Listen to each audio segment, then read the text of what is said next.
અને રાઘવજીને હું વિનંતી કરું છું કે તે વાત મૂકે.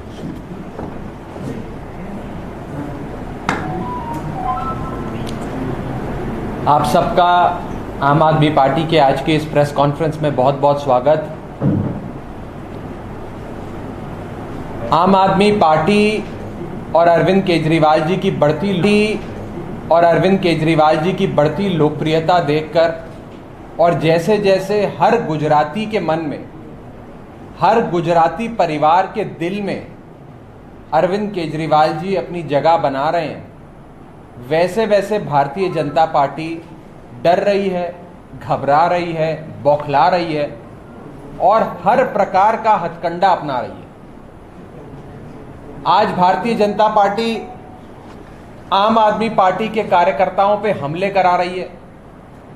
गणेश पंडाल, भगवान गणेश की आरती करने के लिए जो आम आदमी पार्टी स्थापित करती है, उसे उखाड़कर हमारे लोगों को मार पीट कर उनका सर फोड़ने का काम करती है.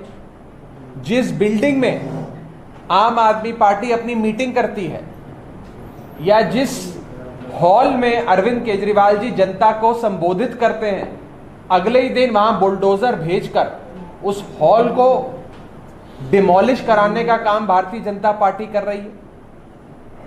आज प्रधानमंत्री जी सौराष्ट्र की धरती पर हैं. आम आदमी पार्टी के कई नेताओं को नजर कैद कर लिया गया है, हाउस अरेस्ट कर लिया गया है. हमारे जामनगर नॉर्थ के कैंडिडेट को उनके घर में नजर कैद कर कर हाउस अरेस्ट कर लिया है. हमारे संगठन मंत्री को, हमारे लोकसभा इंचार्ज को, हमारे जिला प्रधान को, हमारे तमाम बड़े पदाधिकारियों को या तो घर में कैद कर लिया है या पुलिस थाने में बुलाकर बिठा रखा है कि जब तक प्रधानमंत्री जी का कार्यक्रम ना खत्म हो जाए आप लोग नजर कैद रहेंगे. ये सारी चीजें, पुराने वीडियो निकालकर चलाना, कोई 5 साल पुराने वीडियो को आज की वीडियो बनाकर दिखाकर पूरी पॉलिटिक्स को, पूरी राजनीति को उसके आसपास घुमाना, ये सारी चीजें ये दिखाता है कि भारतीय जनता पार्टी घबरा गई है, डर गई है. और वो इसलिए डर गई है कि आज गुजरात के लोग भारतीय जनता पार्टी से 27 साल की अहंकारी सरकार का हिसाब मांग रहे हैं. लोग कह रहे हैं कि आपने 27 साल में क्या काम किया, उसके बारे में बताएं. जब सामान्य गुजराती इस 27 साल की अहंकारी भाजपा सरकार से ये पूछता है कि आपने महंगाई का क्या किया, गुजरात में तो महंगाई बहुत हो गई है, तो भाजपा के पास कोई जवाब नहीं. जब सामान्य गुजराती पूछता है कि गुजरात में इतनी बेरोजगारी है, 3 लाख से ज्यादा आवेदन पत्र आते हैं 150 नौकरियों की पोस्ट के लिए, आपका क्या जवाब है? तो 27 साल की अहंकारी भाजपा सरकार के पास कोई जवाब नहीं. जब सामान्य गुजराती सरकार से पूछता है कि गुजरात में सालाना 10,000 करोड़ से ज्यादा का अवैध शराब का, इलीगल अल्कोहल लिकर का माफिया चलता है, उस पर आपका क्या जवाब है? तो 27 साल की भाजपा सरकार के पास कोई जवाब नहीं. जब पूछते हैं कि गुजरात ड्रग्स के मामले में आज भारत का एंट्री पॉइंट बन गया है, हर जगह ड्रग्स गुजरात में मौजूद है, क्या जवाब है? भाजपा के पास कोई जवाब नहीं. इन सारे मुद्दों को गौण करने के लिए, इन सारे मुद्दों को शून्य करने के लिए, इन सारे मुद्दों को अप्रासंगिक करने के लिए एक पुराना वीडियो लाकर आज उसको रेलेवेंस, प्रासंगिकता देने की कोशिश भाजपा कर रही है. मैं आज सीधे तौर पर कहना चाहता हूं कि अगर आम आदमी पार्टी के नेता गोपाल इटालिया ने कोई भी आपत्तिजनक शब्द कहा हो, किसी के बारे में कहा हो, सख्त से सख्त कार्रवाई करो, उनको जेल में डालो आपका मन करता है तो. लेकिन गोपाल इटालिया जो सवाल पूछ रहे हैं, उन सवालों का जवाब दो. आज आपसे 6.5 करोड़ गुजराती जो सवाल पूछ रहे हैं, महंगाई से लेकर बेरोजगारी तक, भ्रष्टाचार से लेकर गुजरात में चल रहे अवैध शराब के व्यापार तक, उन सवालों का जवाब दो। आज गोपाल इटालिया क्या कह रहे हैं?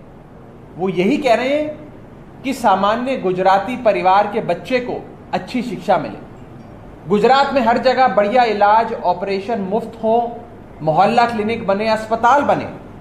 गोपाल इटालिया कह रहे हैं कि आज गुजरात के हर घर को 300 यूनिट 400 यूनिट बिजली मुफ्त मिले, जो बड़े बड़े मंत्रियों को मिलती है, आम गुजराती को भी मिले। तो गोपाल इटालिया तो 6.5 करोड़ गुजरातियों के हित की बात कर रहे हैं, लेकिन भारतीय जनता पार्टी वाले आज गोपाल इटालिया के कोई पुराने कथाकथित वीडियो को मुद्दा बनाना चाहते हैं आम आदमी पार्टी और 6.5 करोड़ गुजरातियों के जो सवाल हैं उनसे भटकाने के लिए। आज बीजेपी के लोग कहते हैं कि एक पुराना वीडियो आ गया है, बस इस वीडियो के आने के बाद अब हमसे कोई सवाल मत करो, बस भाजपा को वोट दो, अब हमसे सवाल करने की जरूरत नहीं है, अब आपको भाजपा को ही वोट देना पड़ेगा। बताइए, ये कोई बात है? ये कोई लॉजिक है? और मैं आपको यह भी कहना चाहता हूं, हमें फोन आ रहे हैं, लोग ये बात बता रहे हैं, लोग ये सवाल पूछ रहे हैं कि क्या गोपाल इटालिया को आज भारतीय जनता पार्टी इसलिए अटैक कर रही है, इसलिए उन पे हमला कर रही है क्योंकि वो पाटीदार समाज से आते हैं, क्योंकि वो पटेल बिरादरी से आते हैं। आज से कुछ साल पहले एक बहुत बड़ा आंदोलन पूरे प्रदेश में, पूरे गुजरात में हुआ। पूरे पाटीदार समाज ने सड़कों पे उतरकर भारतीय जनता पार्टी का विरोध किया, एक बहुत बड़ा आंदोलन छेड़ा। गुजरात के इतिहास में एक बहुत बड़ा आंदोलन हुआ। क्या आज उस आंदोलन का बदला लेने के लिए आम आदमी पार्टी के पाटीदार नेता गोपाल इटालिया पर हमलावर है बीजेपी? क्या उस आंदोलन का बदला लेना चाहती है? एक बहुत बड़ा सवाल आज गुजरात के लोगों के मन में। इसका जवाब भी हम चाहेंगे कि भाजपा दे। मैं चाहूंगा आप ये सवाल जाकर भाजपा के नेताओं से अवश्य पूछें। और अंत में बस इतना ही कहना चाहूंगा कि आज बीजेपी अपने 27 साल के अहंकारी सरकार का एक भी काम नहीं गिनवा सकती, इसलिए मुद्दा भटकाने के लिए पुराने वीडियो लाकर उनको प्रासंगिकता देने की कोशिश कर रही है। आज अरविंद केजरीवाल जी जब गुजरात आते हैं तो अपने 7 साल के दिल्ली के कामकाज का रिपोर्ट कार्ड लेकर आते हैं, बताते हैं कि मैंने दिल्ली के हर व्यक्ति को, हर परिवार को 300 यूनिट बिजली मुफ्त दी, 20,000 लीटर पानी हर महीने मुफ्त दिया, मोहल्ला क्लिनिक और बढ़िया इलाज, शानदार अस्पताल बनाए, फ्री इलाज दिया, फ्री ऑपरेशन करवाए। आज हर बच्चे को दिल्ली में बेहतरीन शिक्षा दी। गरीब सफाई कर्मचारी का बच्चा हो या बड़े जज का बच्चा हो, एक डेस्क पे बैठकर दिल्ली के सरकारी स्कूल में शिक्षा ग्रहण करते हैं। आज बुजुर्गों को बड़े बड़े मंदिरों के दर्शन कराने का काम अरविंद केजरीवाल जी दिल्ली के बुजुर्गों के लिए कर रहे हैं। दिल्ली की महिलाओं को मुफ्त में बस की यात्रा अरविंद केजरीवाल जी की सरकार दे रही है। एक बढ़िया मॉडल अरविंद केजरीवाल जी ने दिल्ली की जनता के सामने जो रखा, उसको लेकर, उसकी रिपोर्ट कार्ड को लेकर आज वो गुजरात आकर अपने 7 साल के कामकाज पे वोट मांगते हैं। पंजाब के मुख्यमंत्री जब पंजाब से गुजरात आते हैं तो 7 महीने की अपनी सरकार के कामकाज का रिपोर्ट कार्ड लेकर आते हैं कि कैसे उन्होंने 30,000 लोगों की नौकरियां पक्की करी, कई हजार लोगों को नौकरियां दी, 300 यूनिट बिजली पंजाब में मुफ्त करी, न जाने क्या क्या काम किए। वो अपने 7 महीने के पंजाब के काम के नाम पर वोट मांगने आते हैं। आम आदमी पार्टी वाले आज गुजरात की भारतीय जनता पार्टी से पूछना चाहते हैं कि हम लोग अपने 7 साल के दिल्ली के काम पे, हम लोग अपने 7 महीने के पंजाब के काम पे वोट मांगते हैं, क्या आप अपने 27 साल के काम पे वोट मांग सकते हैं? क्या एक भी काम आप गिनवा सकते हैं जो भाजपा की सरकार ने 27 साल में आम गुजराती की जिंदगी को आसान बनाने के लिए, बेहतर बनाने के लिए किया हो? आज ये सवाल गुजरात की जनता आपसे पूछना चाहती है और इस सवाल को दबाने के लिए प्रोपेगेंडा किया जाएगा, कीचड़ उछाला जाएगा, आम आदमी पार्टी पे हमले किए जाएंगे, जिस बिल्डिंग में हम सभा करते हैं उस बिल्डिंग को बुलडोजर से तोड़ा जाएगा। अरविंद केजरीवाल जी की तमाम रैलियों की, मीटिंग्स की परमिशंस कैंसिल करी जाएंगी। हम सब पे हमले किए जाएंगे। गुजरात सरकार हम सब के फोन भी टैप करा रही है, सारे हथकंडे अपना रही है, सिर्फ एक चीज के लिए कि केजरीवाल को रोको, आम आदमी पार्टी को रोको। ये जो दिल्ली और पंजाब में जिन लोगों ने, जिस पार्टी ने लोगों के दिलों में जगह बना ली, कहीं ये गुजरात में भी आ गए तो हमारी दुकानों पे ताले लग जाएंगे। आज गुजरात के भाजपा के लोगों के बच्चे, रिश्तेदार, दोस्त, परिवार वाले सब करोड़पति बन गए। सबके बड़े बड़ी फैक्ट्रियां लग गई, बड़े बड़े शॉपिंग मॉल बन गए, हजारों करोड़ की प्रॉपर्टियां बन गई, सब हो गया। लेकिन मैं आज गुजरात की आम जनता से पूछना चाहता हूं, क्या आपको कुछ मिला? क्या आपके बच्चों को अच्छी शिक्षा मिली? क्या आपका भविष्य सुधरा? क्या आपकी जेब में 2 पैसे खर्च करने के लिए सरकार ने डाले? ये कभी नहीं करेंगे। ये अपने रिश्तेदारों, अपने दोस्तों, अपने बच्चों के लिए काम करेंगे। अगर आपको अपने भविष्य के लिए, अपने परिवार के, अपने बेटे, अपनी बेटी के भविष्य की चिंता है तो इस बार सारे जने मिलकर परिवर्तन के लिए झाड़ू का बटन दबाकर आम आदमी पार्टी को वोट देना। कोई सवाल हो तो आप पूछ सकते हैं। मुझे लगता है सारा कवर हो ही गया। जी, दिल्ली में आपकी गवर्नमेंट के मिनिस्टर साहब ने इस्तीफा दे दिया कल। That was after he is attending a conversion event in Delhi। फिर यहाँ गुजरात में पोस्टर लग गए थे। तो जिस तरह से वो मंत्री साहब को हटा गए थे, आपको लगता है दलित आपके साथ गुजरात में रहेंगे? क्योंकि on the one hand you are AAP is projecting himself as a party who is committed to the constitution and beard Ambedkar's value, and on the other hand you are removing a minister just because attending an event and just because speaking what the Ambedkar Saheb has said. हर बार आप ही सवाल पूछते हैं, वैसे मैंने देखा है। आपने कहा था हम पूछते हैं। देखिए, वो आज भारतीय जनता पार्टी हमसे इतना डरी हुई है, इतना घबराई हुई है कि हमारे ही होर्डिंग फाड़ रही है, हमारे खिलाफ ही होर्डिंग लगा रही है, सिर्फ हमें ही गालियां दे रही है, सिर्फ अरविंद केजरीवाल जी को गालियां देती है, आम आदमी पार्टी वालों को गालियां देती है। हम जिस बिल्डिंग में इवेंट करते हैं उसे बुलडोजर से तोड़ देती है, हमारी इवेंट्स की परमिशनें कैंसिल हो जाती हैं, हमारे फोन को टैप कराया जाता है। ये सब इसलिए हो रहा है क्योंकि इनको आम आदमी पार्टी से, अरविंद केजरीवाल से डर लगता है। खतरा बन गए हैं अरविंद केजरीवाल आज भाजपा के लिए, भारतीय जनता पार्टी की सरकार के। इसीलिए नॉन इश्यूज को इश्यूज बनाने की कोशिश है। दिल्ली के एक मंत्री ने इस्तीफा जरूर दिया, उन्होंने अपनी स्वेच्छा से इस्तीफा दिया। उन्होंने अपने इस्तीफे के साथ साथ एक लंबा चौड़ा पत्र जारी किया, उसमें अपनी बात भी रखी कि कैसे भारतीय जनता पार्टी दलितों का उत्पीड़न कर रही है, कैसे भारतीय जनता पार्टी दलित समाज से आने वाले लोगों पे अत्याचार कर रही है और कैसे वो अपने समाज के साथ खड़े हैं। उन्होंने स्वेच्छा से इस्तीफा दिया, उसके बारे में वो बता सकते हैं। लेकिन मैं बस इतना कहना चाहता हूं कि आज भारतीय जनता पार्टी किसी भी जात बिरादरी के लिए काम नहीं करती, किसी भी धर्म विशेष के लिए काम नहीं करती। भारतीय जनता पार्टी सिर्फ अपने रिश्तेदारों के लिए, अपने बच्चों के लिए, अपने दोस्तों के लिए काम करती है।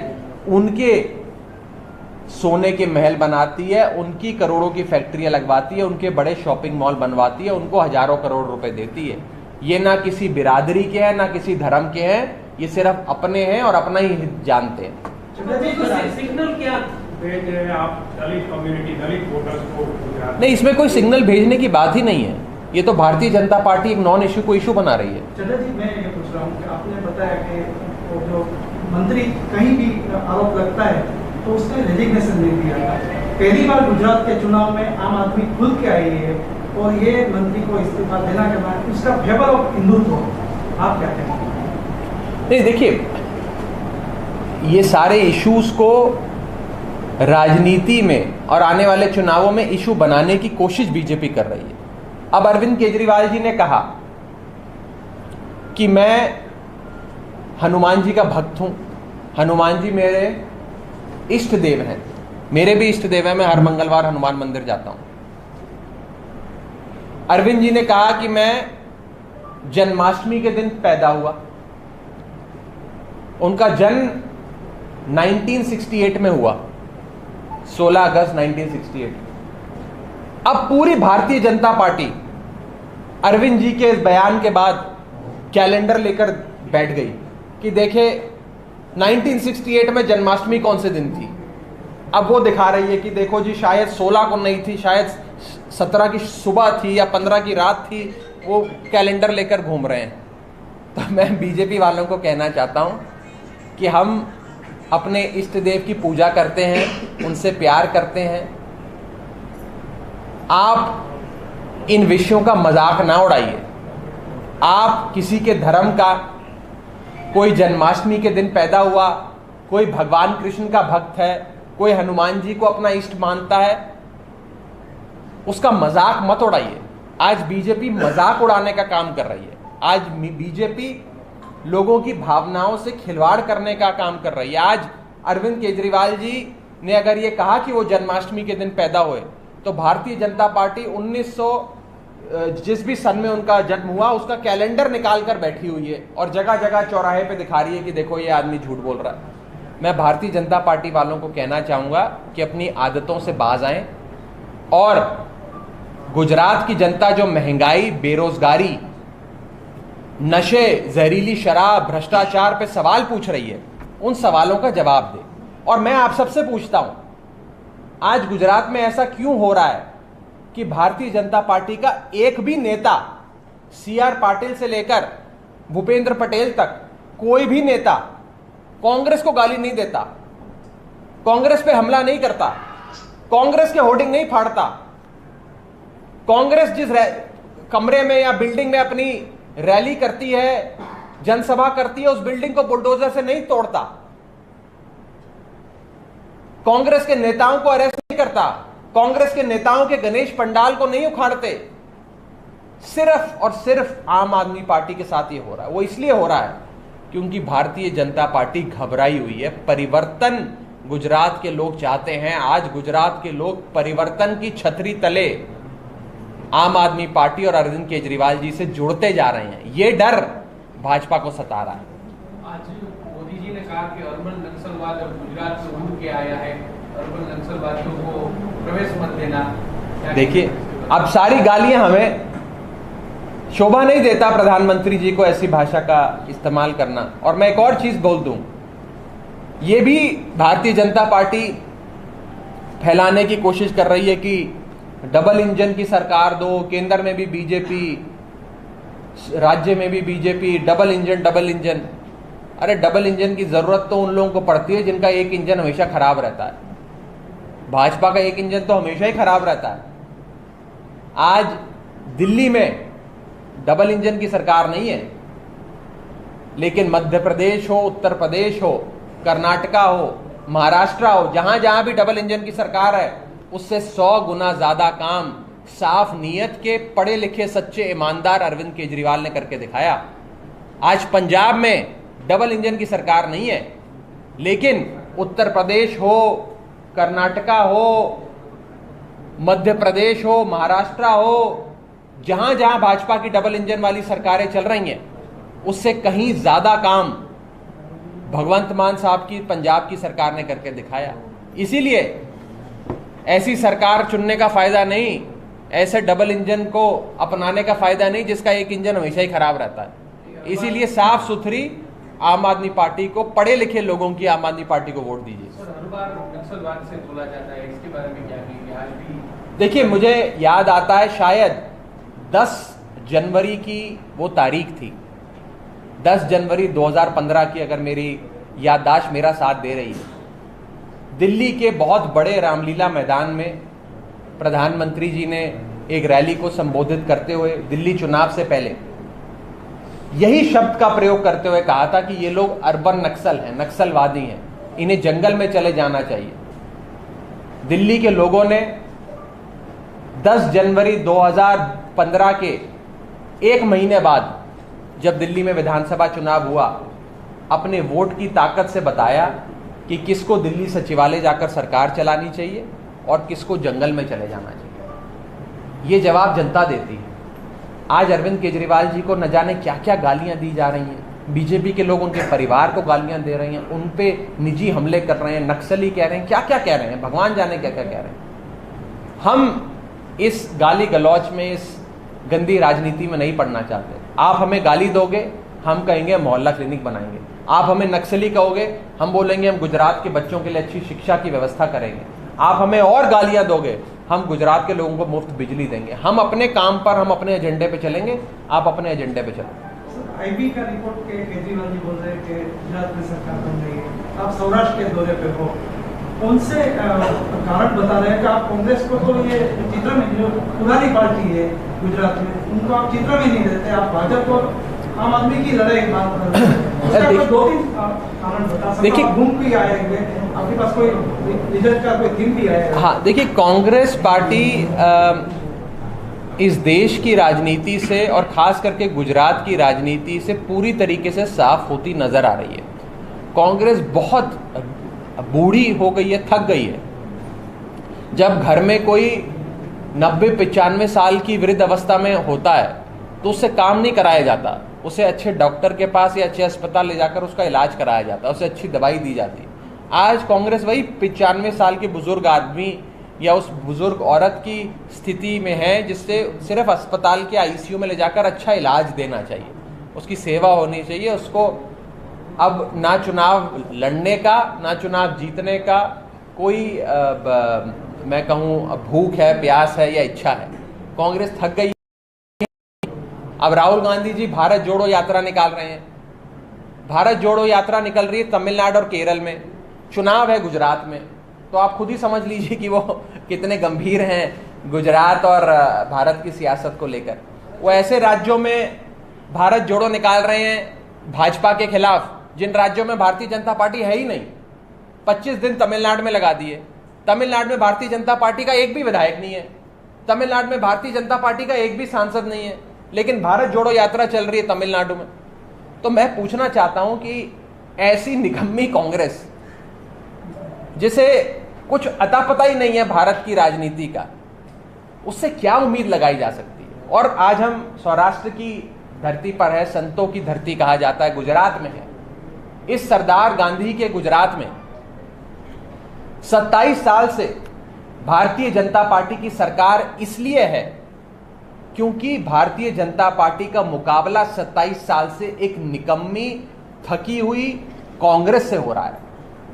ये तो कांग्रेस का निकम्मापन है कि भारतीय जनता पार्टी 27 साल से सरकार में। जब जब भाजपा का मुकाबला अरविंद केजरीवाल से होता है तो भाजपा को नानी याद आ जाती है, चाहे वो दिल्ली हो, चाहे वो पंजाब हो या और किसी राज्य की बात हो। तो इसीलिए गुजरात के लोगों ने मन बना लिया है, कांग्रेस को वोट देना मतलब अपना वोट बर्बाद करने जैसा है, क्योंकि जो पार्टी 27 साल भाजपा को नहीं हरा पाई वो अब क्या हरा देगी। इसीलिए लोग कह रहे हैं कि जो भी परिवर्तन चाहता है, अगर वो पहले कांग्रेस को वोट देता था, इस बार आम आदमी पार्टी को वोट देगा। जो भी परिवर्तन चाहता है, चाहे वो पहले भाजपा को वोट देता था, इस बार आम आदमी पार्टी को वोट देगा। सारे लोग मिलकर आम आदमी पार्टी को वोट देने जा रहे हैं। और मैं आपको बता दूं, बड़ी जिम्मेदारी से कह रहा हूं, भारतीय जनता पार्टी के अपने कई बड़े पदाधिकारी, नेता, समर्थक जो सालों से भाजपा को वोट देते आए हैं, चुनाव दर चुनाव भाजपा को वोट देते आए हैं, वो भी इस बार परिवर्तन के लिए अरविंद केजरीवाल को, आम आदमी पार्टी के झाड़ू के बटन को वोट देने जा रहे हैं। चड्ढा जी, इलेक्शन कमीशन ने एक लेटर लिखा है पॉलिटिकल पार्टीज को और उसमें पूछा है कि आप अपने पोल प्रोमिसेस किस तरह से फुलफिल करना चाहते हैं, वो बताएं उसके। नहीं, उसका जवाब दे देंगे। मेरा अपना मानना है कि आम आदमी पार्टी ने जब जब कोई वादा पूरा किया वो पूरे किए, जो जो वादे किए वो सारे पूरे हुए। इसीलिए हम अपने वादों को चुनावी जुमले नहीं कहते जैसे भाजपा कहती है, हम अपने वादों को केजरीवाल की गारंटी कहते हैं। जो जो गारंटी दी वो गारंटी पूरी करी, करके दिखाया, दिल्ली में करके दिखाया, पंजाब में। हम तो गारंटी लेकर जा रहे हैं। चुनाव आयोग ने जो सवाल पूछे हैं उसका भी जवाब हम लिखित तौर पे देंगे। अब देखिए, मैं अब इलेक्शन कमीशन पे कुछ खास कमेंट नहीं करना चाहूँगा। हम जब अपना जवाब सौंपेंगे उसकी मैं कॉपी आपको ज़रूर मुहैया करा दूंगा। मैं किसी संवैधानिक संस्था पे ऐसा कोई आरोप नहीं लगाना चाहता। Thank you.